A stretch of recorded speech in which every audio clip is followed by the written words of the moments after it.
بسم اللہ الرحمن الرحیم السلام علی الحسین وعلی علی ابن الحسین وعلی اولاد الحسین وعلی اصحاب الحسین۔ بڑے خوش قسمت اور سعادت مند ہیں وہ لوگ جو امام حسین علیہ السلام کی زیارت کرنے کربلا جاتے ہیں۔ ہر نسل، ہر رنگ اور ہر قوم کے افراد لاکھوں کروڑوں کی تعداد میں بڑے شوق اور جذبے کے ساتھ وادی مقدس کربلا آتے ہیں۔ انسان جس زاویے سے، جس نیت سے بھی یا جو بھی جائز اور شرعی حاجت دل میں لے کر زیارت امام حسین علیہ السلام کرتا ہے تو خداوند عالم اس کی حاجت ضرور پوری کرتا ہے۔ انسان اگر دنیا کی پریشانیوں کے دلدل میں پھنسا ہوا ہے، یا رزق کی تنگی ہے، یا روزگار نہیں مل رہا، اولاد نہیں ہو رہی، یا کوئی حاجت دل میں رکھتا ہے، یا زندگی طولانی چاہتا ہے، یا جنت کے بلند مقامات کو حاصل کرنا چاہتا ہے، یا شہدائے کربلا کے ساتھ معشور ہونا چاہتا ہے، جو بھی حاجت دل میں وہ رکھتا ہے، چاہے اس حاجت کا تعلق دنیا سے ہو یا آخرت سے ہو، اللہ تعالیٰ امام حسین علیہ السلام کی زیارت کے توسل سے اس کی تمام حاجات کو پوری کرے گا انشاءاللہ تعالیٰ۔ جس طرح اہل عرفان جیسے لوگ، صالحین، متقی، پرہیزگار، علماء، فقہا نماز شب کے متعلق یوں فرماتے ہیں کہ اگر کوئی دنیا چاہتا ہے تو مومن کو چاہیے کہ نماز شب پڑھے، اور اگر کوئی آخرت چاہتا ہے تو اسے چاہیے کہ نماز شب پڑھے۔ اسی طرح میں نے امام حسین علیہ السلام کی زیارت کی فضیلت اور عظمت کے حوالے سے کثیر روایات کو پڑھ کر یہ نتیجہ نکالا ہے کہ جس کو دنیا چاہیے وہ امام حسین علیہ السلام کی زیارت کرے، اور جس کو آخرت چاہیے وہ امام حسین علیہ السلام کی زیارت کرے۔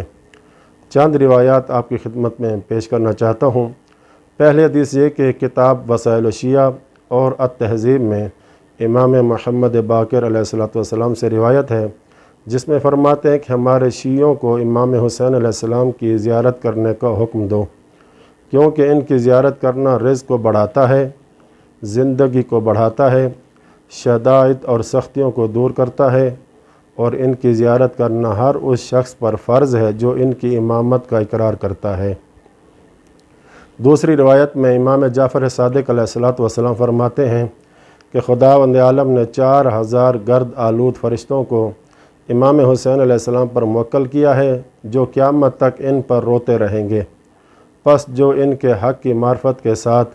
ان کی زیارت کرے گا تو وہ اس کے گھر تک اس کی مشایعت کرتے ہیں، اور جب بیمار ہوتا ہے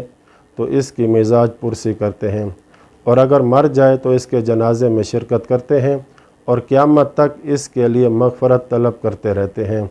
وسائل الشیعہ اور کامل الزیارات میں امام موسیٰ کاظم علیہ السلام سے روایت ہے کہ جس میں فرماتے ہیں کہ جو شخص امام حسین علیہ السلام کے حق کی معرفت رکھتے ہوئے ان کی زیارت کرے تو خداوند عالم اس کے اگلے پچھلے گناہ معاف کر دیتا ہے۔ امام جعفر صادق علیہ السلام فرماتے ہیں کہ امام حسین علیہ السلام کے زائر جتنے دن سفر زیارت پہ رہتے ہیں وہ ایام ان کی زندگی میں سے شمار نہیں کیے جاتے۔ کتاب وسائل الشیعہ میں امام صادق علیہ السلام سے روایت ہے، جس میں فرماتے ہیں کہ جب کوئی آدمی امام حسین علیہ السلام کی زیارت کرنے کی غرض سے اپنے گھر سے نکلتا ہے تو اس کے پہلے قدم اٹھانے پر گناہ معاف ہو جاتے ہیں، پھر اس کے ہر قدم پر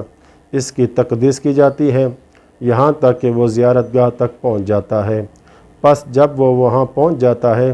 تو اسے خداوند عالم آواز دیتا ہے کہ اے میرے بندے، تو مجھ سے سوال کر، میں تجھے عطا کروں گا، تو مجھے پکار، میں تجھے لبیک کہوں گا، تو مجھ سے کوئی حاجت طلب کر، میں اسے پورا کروں گا۔ امام علیہ السلام نے فرمایا خدا پر لازم ہے کہ اس زائر کو وہ کچھ عطا فرمائے جو اس نے سفر میں خرچ کیا ہے۔ امام جعفر صادق علیہ السلام فرماتے ہیں کہ قیامت کے دن ہر شخص امام حسین علیہ السلام کے زائروں کے ساتھ حسن سلوک کو دیکھ کر تمنا کرے گا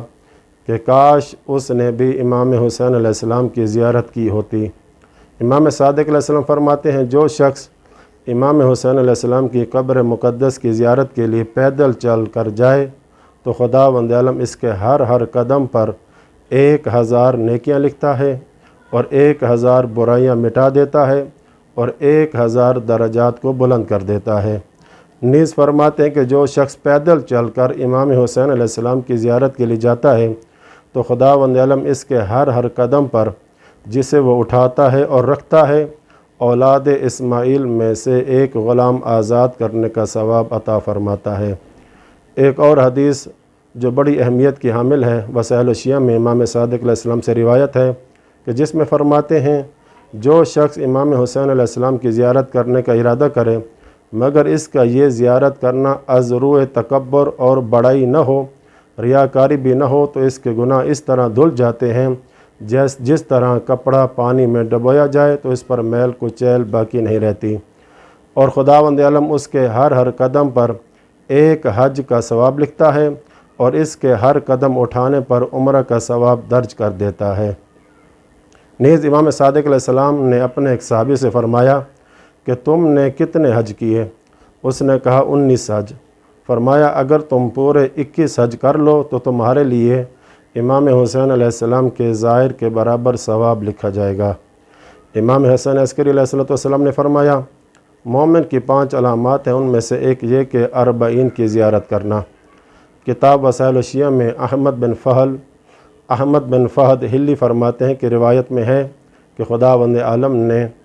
شہادت کے عوض امام حسین علیہ السلام کو 4 چیزیں عطا فرمائی ہیں۔